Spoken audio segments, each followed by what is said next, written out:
Viewers, இன்றைக்கி ரொம்பவே டேஸ்டியான வெண்டைக்காய் பொரியல் எப்படி செய்கிறதுன்னு பார்க்கலாமா? வெண்டைக்காய் பொரியல் செய்கிறதுக்கு வெண்டைக்காயை கழுவி சின்ன சின்னதாக கட் பண்ணி எடுத்து வச்சுக்கோங்க. அப்புறம் அடுப்பில் கடாயை வச்சுட்டு நம்ம கட் பண்ணி வச்சுருந்த வெண்டைக்காயை அதில் ஆட் பண்ணிக்கோங்க. வெண்டைக்காய் இப்போது வளவலன்னு இருக்கும் இல்லையா, அந்த வளவளப்பு போகிறதுக்காக 1 இல்லைன்னா 2 டேபிள் ஸ்பூன் அளவுக்கு ஆயில் ஆட் பண்ணிக்கோங்க. நார்மல் சமையலுக்கு யூஸ் பண்ணுற ஆயில் தான் ஆட் பண்ணியிருக்கேன். ஆட் பண்ணிவிட்டு நல்லா வதக்கி விடுங்க. இந்த அளவுக்கு வளவளப்பு போகிற அளவுக்கு நல்லா வதக்கி விட்டதுக்கப்புறம் இப்போ இதை வேற ஒரு பிளேட்டுக்கு மாற்றிக்கோங்க. வேறு ஒரு பிளேட்டுக்கு மாற்றிருக்கேன். உங்களுக்கு வெண்டைக்காய் பொரியல் வதக்கிறதுக்கு ஒரு மீடியம் சைஸ் பெரிய வெங்காயத்தை எடுத்து கட் பண்ணி வச்சுருக்கேன். இப்போ வெண்டைக்காய் பொரியலை வதக்கிறதுக்காக ஒரு கடாயில் 1 இல்லைன்னா 2 டேபிள் ஸ்பூன் அளவுக்கு ஆயில் ஆட் பண்ணிக்கோங்க. ஆயில் காஞ்சதுக்கப்புறம் கடுகு, உளுத்தம்பருப்பு, கடலப்பருப்பு இதெல்லாம் ஆட் பண்ணிக்கோங்க. இதெல்லாம் பொரிஞ்சதுக்கப்புறம் நம்ம எடுத்து வச்சுருந்தோம் இல்லையா பெரிய வெங்காயம், அந்த வெங்காயத்தை ஆட் பண்ணிவிட்டு கொஞ்சமாக கறிவேப்பிலை ஆட் பண்ணிக்கோங்க.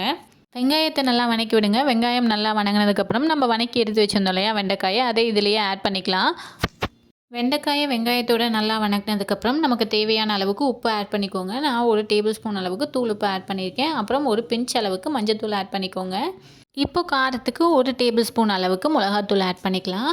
ஆட் பண்ணிவிட்டு நல்லா வதக்கி விடுங்க. ஓரளவுக்கு நல்லா வதங்கினதுக்கப்புறம் இந்த ஸ்டேஜில் ஒரு டேபிள் ஸ்பூன் அளவுக்கு தயிர் ஆட் பண்ணிக்கலாம். தயிர் எதுக்கு ஆட் பண்ணுறோம் அப்படின்னா வெண்டைக்காயோட வளவளப்பு போகிறதுக்காக தான் நம்ம தயிரை ஆட் பண்ணுறோம். ஆட் பண்ணிவிட்டு நல்லா வதக்கி விடுங்க. ஒரு 5 to 10 மினிட்ஸில் வெண்டைக்காயோட வளவளப்புலாம் போயிட்டு வெண்டைக்காய் நல்லா குக்காக இருக்கும். இந்த அளவுக்கு நல்லா குக் ஆனதுக்கப்புறம் நீங்கள் இறக்கிடலாம். அவ்வளோதாங்க, ரொம்பவே சுவையான வெண்டைக்காய் பொரியல் ரெடி. நீங்களும் ஒன்ஸ் இதை வீட்டில் ட்ரை பண்ணி பார்த்துட்டு கமெண்ட் பண்ணுங்கள். இந்த வீடியோ உங்களுக்கு பிடிச்சிருந்ததுன்னா லைக் அண்ட் ஷேர் பண்ணுங்கள். மறக்காமல் சப்ஸ்கிரைப் பண்ணிடுங்க. நெக்ஸ்ட் வீடியோவில் பார்க்கலாம். டடா.